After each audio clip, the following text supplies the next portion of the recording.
Welcome to the Champion Within podcast, your go-to spot for unlocking a winning mindset. Whether you're an athlete chasing greatness, a parent cheering from the sidelines, a coach leading the charge, or an educator shaping young minds, this pod party is for you. Hey, if we haven't met before, I'm Kate McCauley, your pod party host, former educator turned mindset mentor.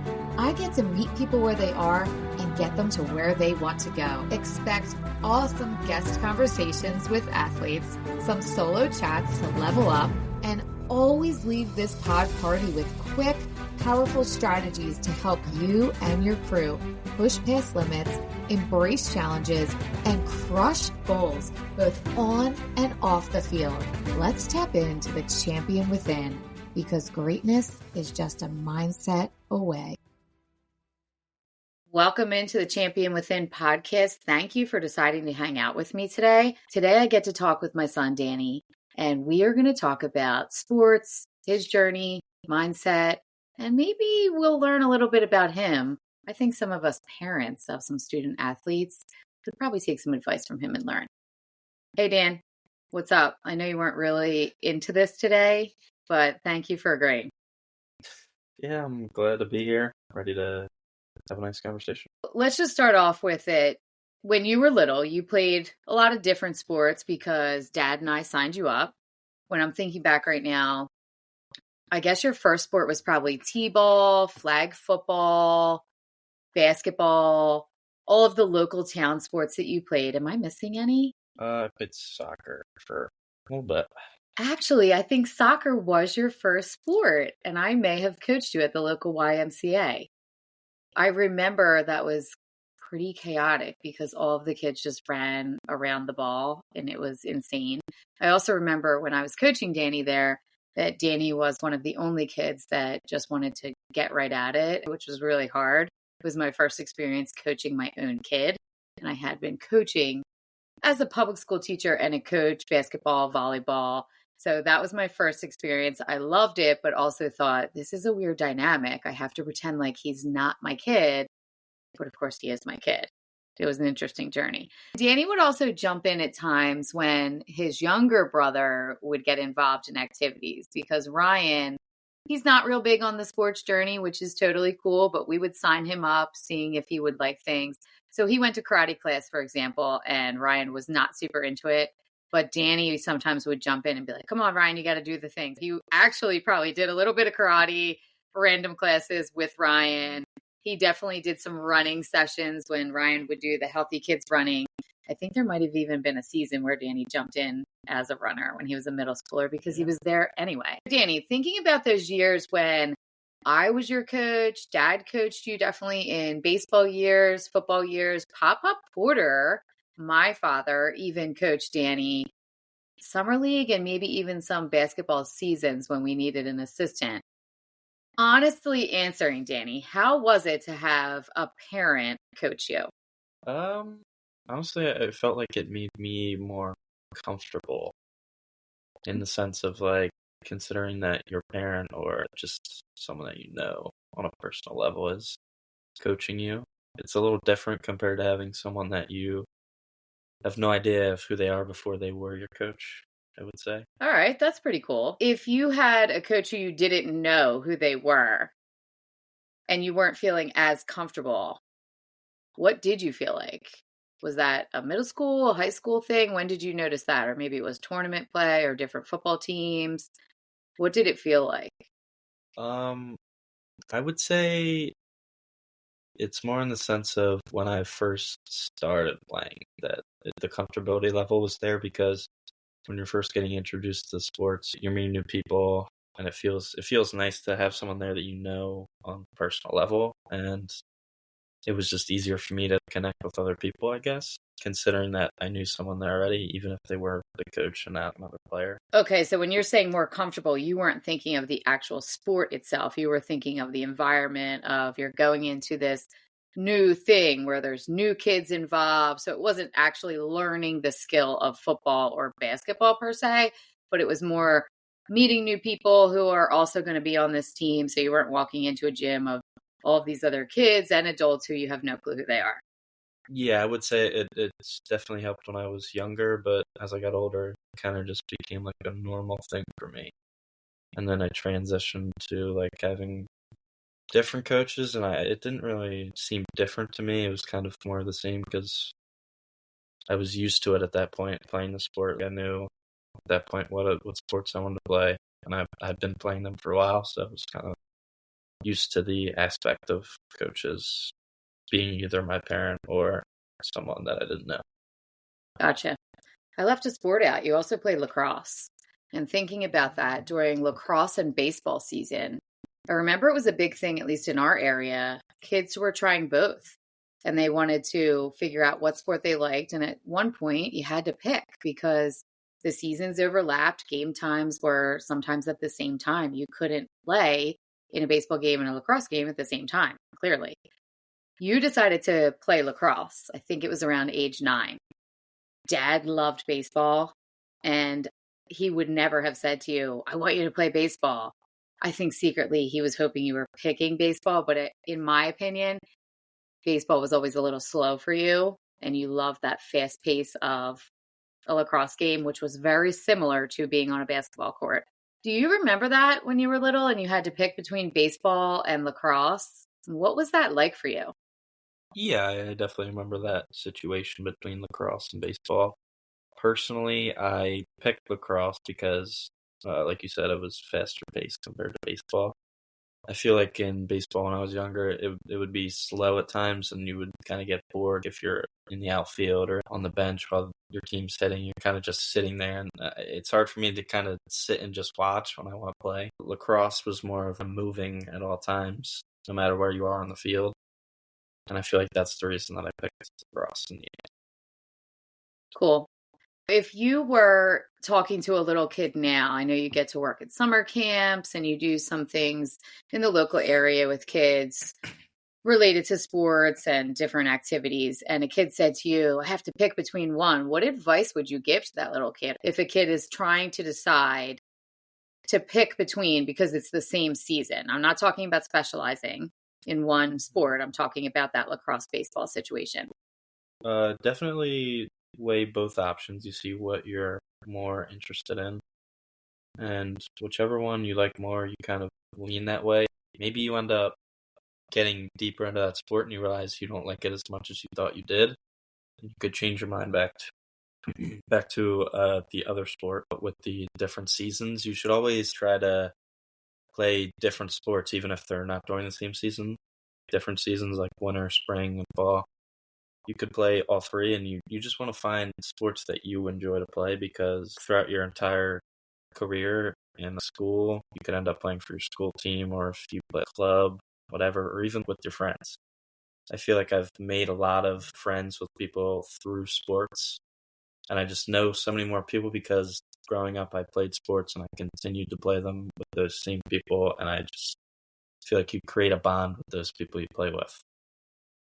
That's a great answer. I love something that you said there, which I want to go a little bit deeper on. I don't want people to miss this. You said you can always change your mind. If you decide you want to play a certain sport and it's conflicting, you can't play both, you can change your mind.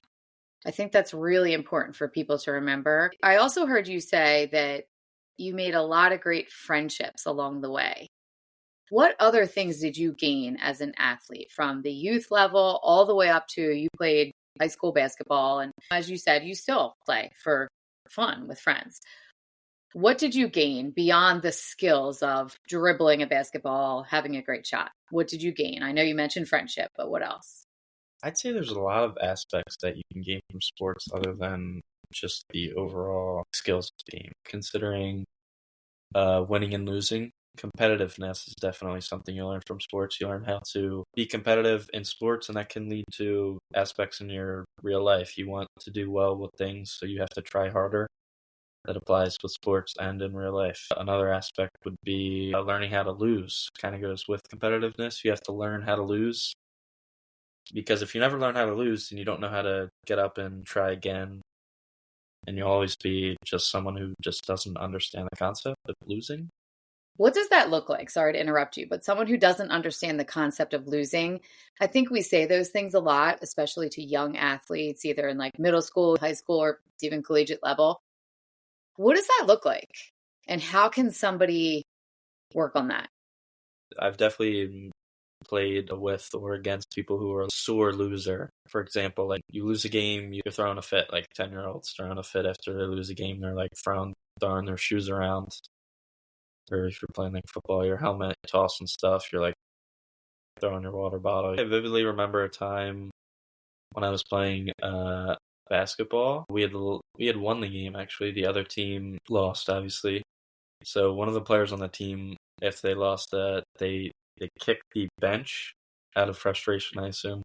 Then they grabbed their water and they were like throwing it around at the walls and stuff. And you just got to learn that to not let your anger get the best of you in a loss, and that's something that comes with learning how to lose, which can also lead back to the competitiveness I talked about, a will to win. You want to win when you lose. You don't want to feel the feeling of losing because it's definitely not as exciting as winning. I would say towards the end of high school, Danny definitely leaned more towards basketball.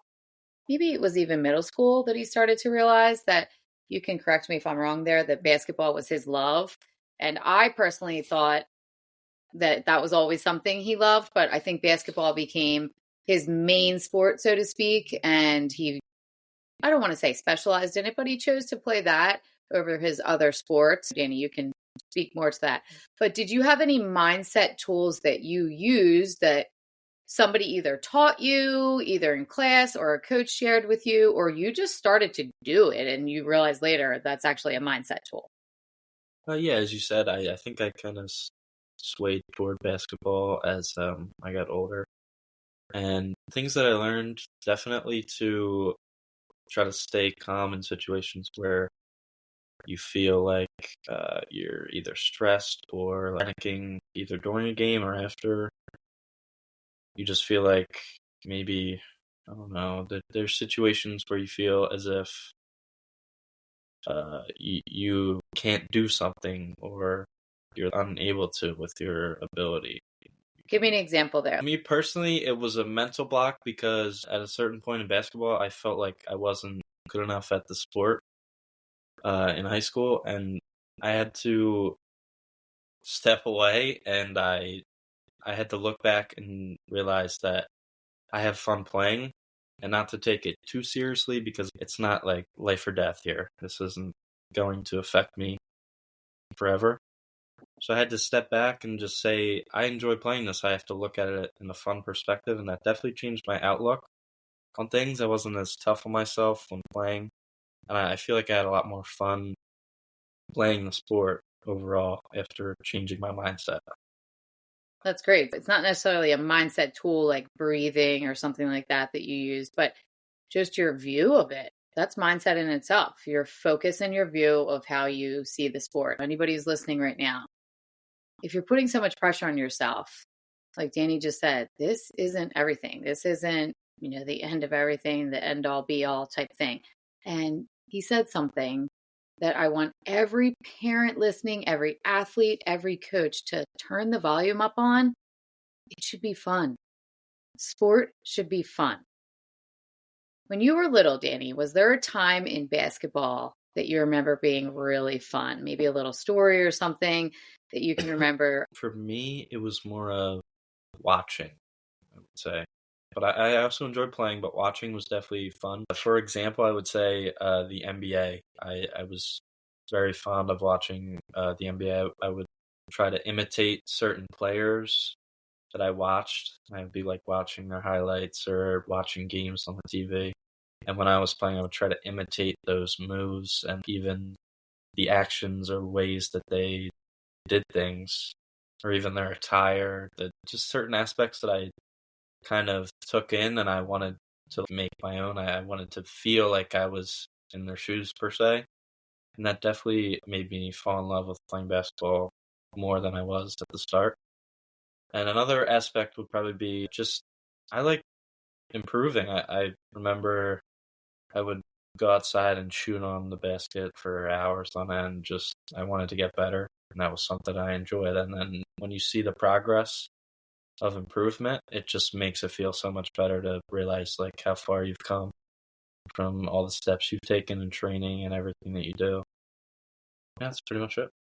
I got to ask you because I'm curious. So when you were watching those NBA players and emulating their movements on the court when you were little, how did you do that? I know you were watching them play, but were you picturing it in your mind? Were you practicing it and then doing it? How did you emulate it after seeing them do it? What did you do next? What were the next steps if a little kid or maybe even middle school or high schooler is trying to do something like that? Because you can learn from people who are steps ahead of you, a couple steps or 20 steps ahead of you. And this is in everything, not just in sports. We need to realize that sometimes we look at people and say, well, I can't do that because they have this, that, and the other thing. However, you can learn from people. I'm curious, Danny, when you were little, do you remember how did you show up and act like them on the court? Yeah, you can definitely emulate to a certain extent, but as you said, they're steps ahead, so you're not going to be exact with everything that you do. So, for example, me personally, like I said, I would watch the players, and in front of my TV, I would be doing the moves, even without a basketball in hand. You just get the footwork down, and it becomes muscle memory through multiple practice sessions, and which eventually leads to you being able to create your own unique aspect of a move. Like what I would do in front of the TV, I'd watch them make moves, and then if I wanted to not fully emulate, I could add a different iteration to the move and make it my own, make it unique for me. Tell me an personally. example, like a basketball example. So if a basketball kid was listening. So a Euro step. So I would watch the players do Euro steps in games, and I would try to emulate that. And these guys are moving at a lot faster pace than I am. They're NBA athletes. So I personally emulated slower movements. So I would slow down my steps between them, and it was something that I felt was unique to me. I mean, other people do it, obviously. It's not my thing. But it definitely was something that I came up with on my own through practice. I sort of started with the regular thing that they were doing on TV, and I kind of adjusted it to my skill level, and it definitely worked. I feel like it was something that made me a lot better as a player. It would confuse refs too, wouldn't it? When you would do that move, they would look at each other sometimes and they would be confused whether or not that was a legal move. Am I right? Yeah, it was uncommon because most of the people were not looking to do that. And then I learned other iterations from what you said on the refs. There was a referee who told me it's called a hop step. So that was an iteration I added. A hop step would be considered one step, and you move both your feet if you plant them at the same time. It's considered one step, and you can take another step. So I learned that move through a referee, which is something else you can learn from other people. They can teach you things, so you don't always have to learn from yourself. You can learn from others, watching them, or even listening to what they're saying. But it's always important to take in criticism or even people who are saying that you're doing good. You want to just improve upon yourself no matter what you're doing. And I feel like you need to always be open to interpretations of different aspects considering your skills. Feedback. I call that feedback. And I tell people in my workshops, be willing to open it. It's like a gift. And Danny said criticism. It can be hard to take sometimes because it's not always good. You need to be able to take things that are tough to hear sometimes. Danny, you said a ref told you that. I'm so glad that you gave that credit to that ref because sometimes people aren't willing to say someone else taught me that. They want to take the credit because you did come up with the slow movement there, but they want to take all of the credit and say, well, I created this thing. And sometimes people do create it. I'll give credit where credit's due. Do you happen to remember the ref's name by any chance? Because I love to give shout outs. No, I don't remember his name. But no. I'll forever remember his advice that he gave me. I do actually remember the game that had happened because I thought Danny was getting in trouble.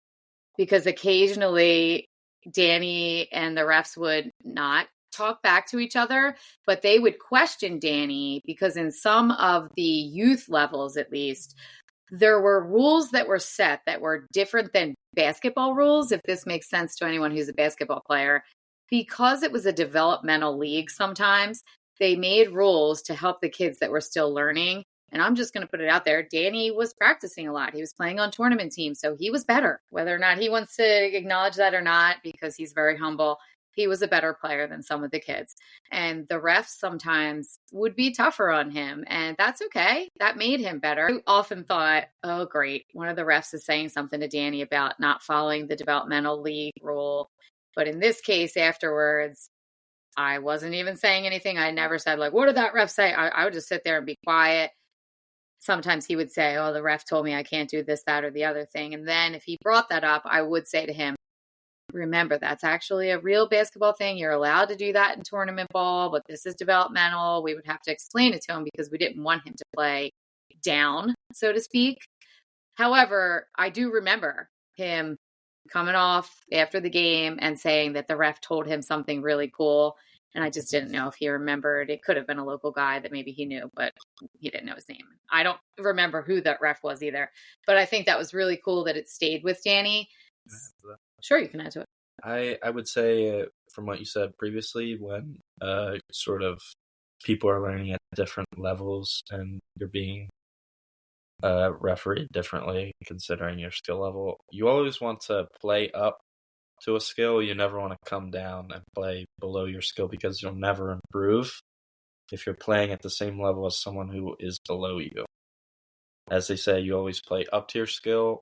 So you want to play against the people who are maybe better than you. That might not go over well at the start, but you will see improvement if you're playing with people who are at your level or even above it. Do you remember when you were little that some people used to say things to Dad and us about you? You played at your age group, but you practiced all the time. You probably don't remember this, but when I was coaching and you were a toddler, you were on the sidelines learning how to dribble at age 1, 2, 3. You were dribbling a basketball when I was coaching girls basketball. You were doing basketball skills before some other kids probably were doing them. And when you were playing in those developmental leagues, there were parents who thought that we actually kept you down and were lying about your age. The youth parent groups can get a little wild in those bleachers. I would say we are not holding him back. This is his age group.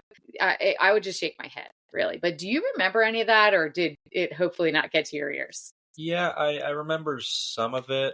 I would say that I definitely remember like parents being frustrated because I was on a different level than some of the kids there. But I mean, it came with, like I said earlier, practice. I would put in hours and hours of practice, and I feel like you shouldn't be penalized for working on yourself, and it's not something that you should be ashamed of either. You should not be ashamed of improvement in your life, not even in basketball, just in general.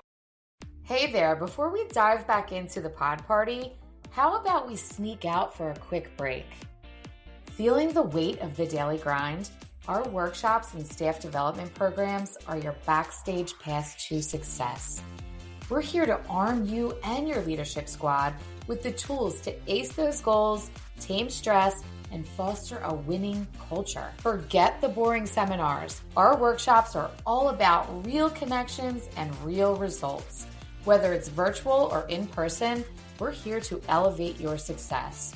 After the show, visit shop.downyounow.com to learn more and set up a free call to chat. We tailor our programs to fit your needs and goals. Let's get back to the show. Grab your virtual goodie bags so you can fill them up with all of the mindset magic. Related to the people that teach you things, I'm thinking of a couple different people, and it's not me. It's not Pop, it's not Dad who coached in football, baseball. I'm thinking of different coaches. Is there a coach or somebody who did anything with you in any area of any sport that you would say their voice stayed with you, maybe even in different areas of your life, not just sport, and made a difference? I would say he wasn't my coach, but he was a trainer. His name's Coach Kev. He definitely helped me out with tempo, which is, you don't really think it's a big thing in the sport, but it is actually huge when you get down to the minute details considering. I would say tempo is like switching your speed between either fast or slow, slow to fast. You're trying to change directions with your tempo as well. You want to get by to your defender, or maybe try to change directions with the defender if you're not going to get by them. It doesn't have to be a scoring move. It can be just playmaking or setting up a play, but you don't want to be set in stone in one specific tempo, because then the defense can adjust to that, and then it's a lot harder to score or even just play. So how did Coach Kev, his voice or his influence, impact you? And tell me a little bit about who Coach Kev is. I know who Coach Kev is, but my listeners don't know who Coach Kev is for you. He was a coach at the school you teached at previously, and he was I think he reached out and talked to you about training, because he was training kids on the side at the gym that you used to teach at. And I went in, learned a lot from him, from different things.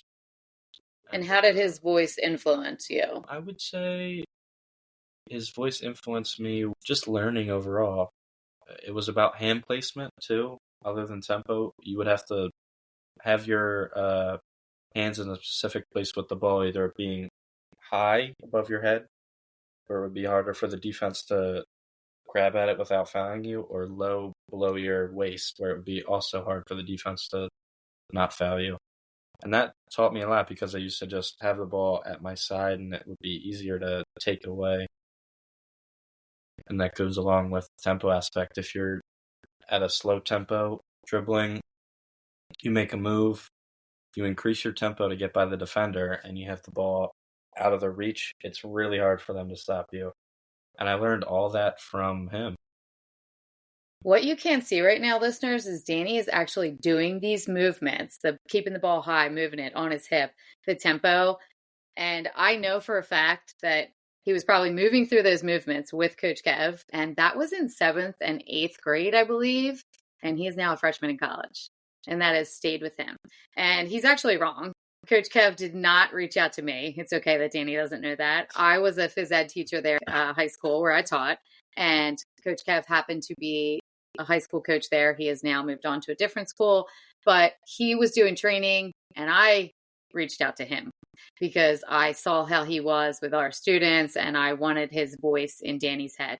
One last question about Coach Kev for you, Danny. Was there anything besides basketball that he said to you? Maybe I didn't even know because I was off doing things in my office, doing work and getting stuff ready for the week. We would go on Sunday afternoons for, I think, maybe 2 hours or something like that. And to be quite honest, I wasn't always out there. I knew he was working. He would be sweaty as can be when we left. Kev, worked hard. Is there anything that stayed with you related to basketball that carries over into life? He talked about staying calm under pressure or under stress. For me, that was like a big thing. I would be very hard on myself, I feel like. If I would make a mistake or mess up, I would kind of get in my head and it would definitely affect me when I was younger. And I learned from him to kind of just let it go. The next play comes up, you got to move on. Don't let it eat you alive while you're playing. Don't let it get to your head, because there's always another play coming up. And do you use that in life too? Yeah, not just in basketball. In life it works too. Like when something goes wrong in life, because your life's not perfect, it's bound to happen. Not everything's going to go right your way. You have to adjust, and you have to learn the ways to adjust. And with that comes being able to stay calm under pressure and just having the ability to move on. You have no idea about this, Danny, but I interviewed someone who happened to be on my podcast last week, and he was talking about his son who had an amazing coach for baseball. And I got very emotional. And I started thinking about people who coached you, Kylie, and teachers and stage crew people that worked with Ryan, because I think they made huge impacts on your life. I started talking about it because he was talking about this coach. Guess who I happened to pick? Coach Kev. So I'm glad we were both on the same wavelength there. Pretty cool. I'm glad we both thought that. That's actually pretty cool for me. Full circle moment there. Okay, this next question might actually be a difficult question for you to answer. What was the worst coaching experience, or maybe it was a whole season that you had, and why? I won't go into specific details. It was probably on a mental level, I'd say it was the worst time of my life in basketball. I feel like I love basketball my whole life, but I felt like my love for basketball was sort of fading away when I was playing at this time, because I just couldn't seem to do anything right. It was a struggle for a long time. And I feel like what I had to do was just step away from it. Like I said earlier, I had to step away and find the fun in it again.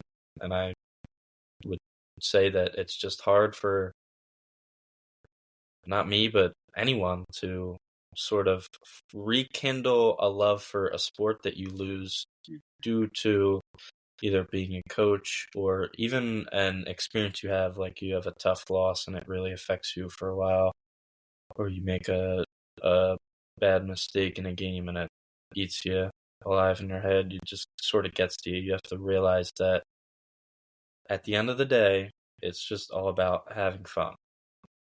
Sometimes my clients and in workshops, or if it's a one-to-one client, a lot of times they will say the coach stole the love of the game for them. And it is it's an inside out thing. It's, what you take from it. But a coach and the people you're surrounded by definitely can impact it in a good way and a bad way. And I'm not talking about getting tough feedback, because I do think that you need passionate, tough feedback.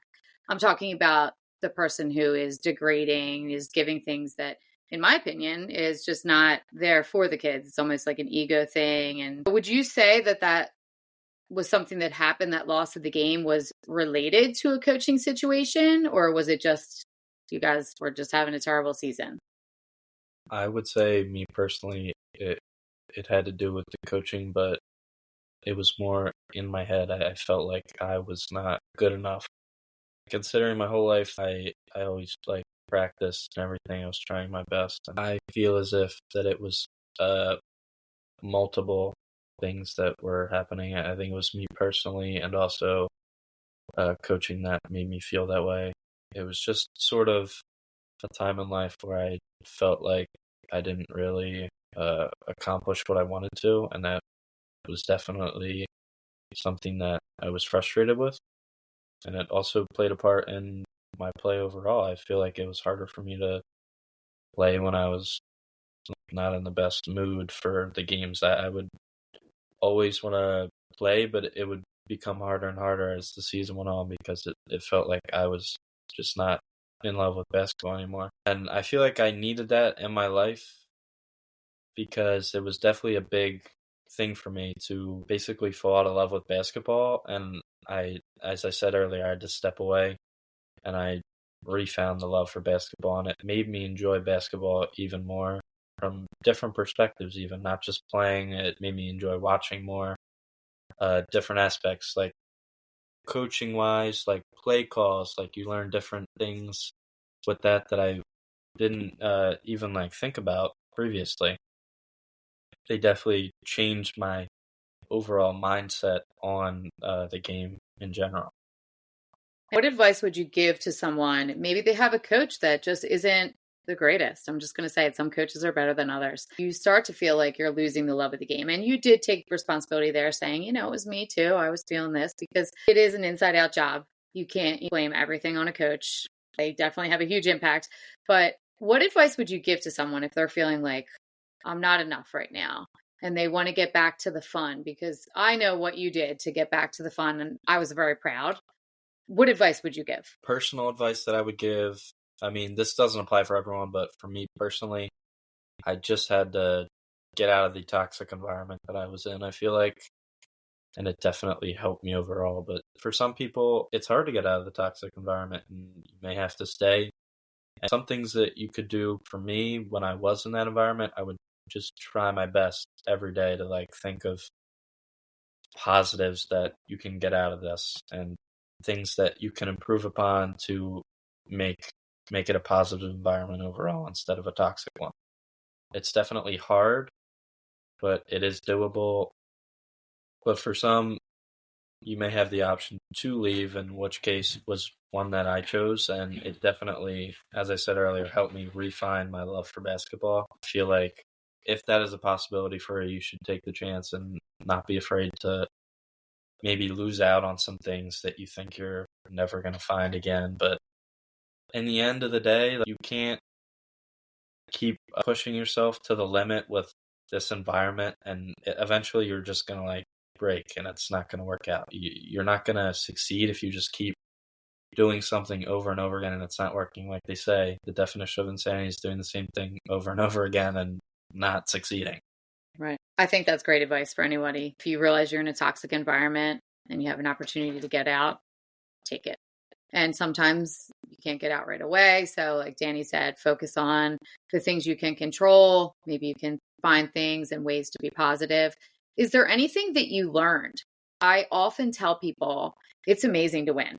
I am one of the most competitive people. I think Danny's probably competitive too, like me.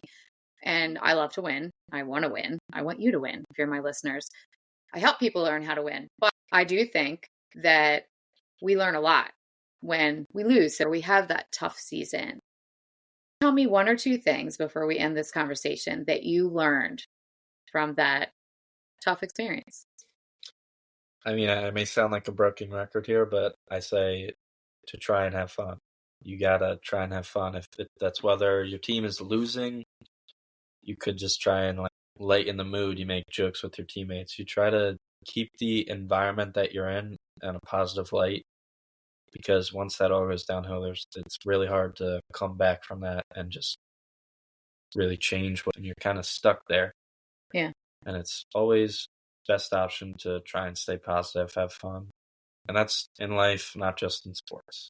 I would agree. The future, when if you're out reffing a game, or who knows, if you coach or do something, who knows what'll happen in the future with basketball, the love of the game. You may find your love of the game in a different way on a court. Hopefully you can infuse that fun in there somehow. You know, when you see some little kid or some crazy parent who's saying something to that mom, like they would say to me about you, or maybe you're the ref who gives the tip to the kid, you know, so make it fun. I love that suggestion for everyone, advice, make it fun. We forget to have fun sometimes, and that is so true in all areas of life.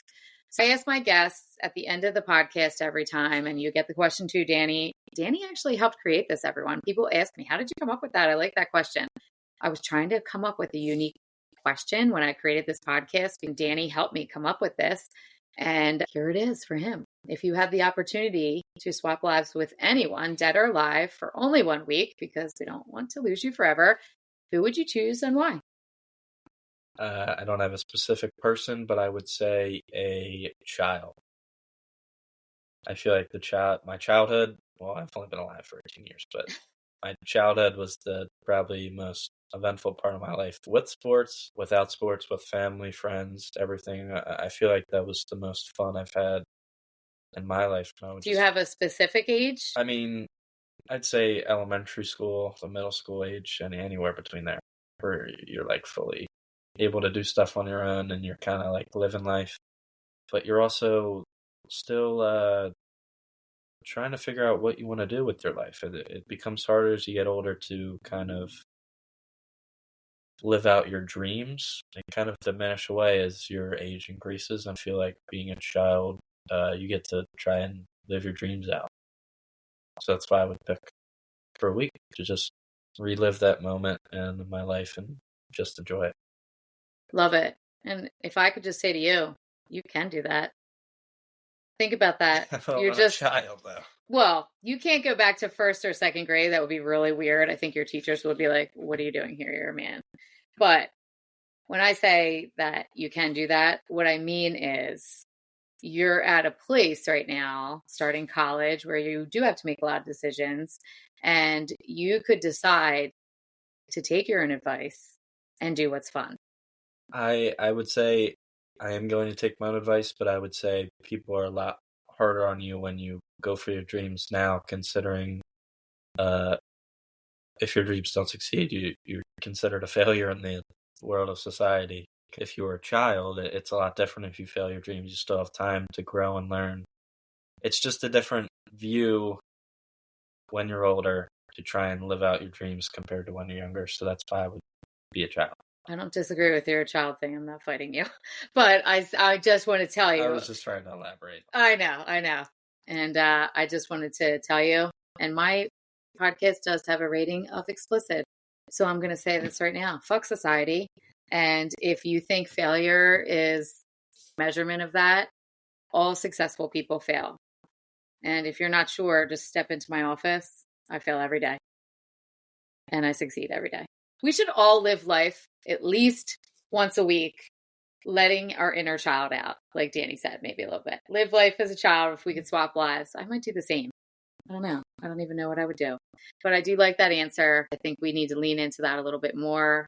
If you look into all kinds of research, if you tap into your inner child, into the work that you do every day, into your relationships with your significant other, into your family life, if you let yourself tap into your inner child, you will have a lot of fun. And Danny mentioned the word fun a lot today. I hope you take his advice. He was dropping so much epic wisdom with you and with me. I learned a lot today too, that I'm going to share with other people that I get to work with as well. Thank you for hanging out with me today, Danny. And for everyone who's listening, thank you for tuning in to The Champion Within. We appreciate you being here. Peace. Thanks for hanging out with me today. Whether you are going to coach, teach, cheer from the stands, or hit the field yourself, remember, mindset is everything. Don't forget to follow the show because we all need a little extra motivation, humor, and some sanity in our busy lives. Go unleash that champion within you, one step at a time. I'm rooting for you always.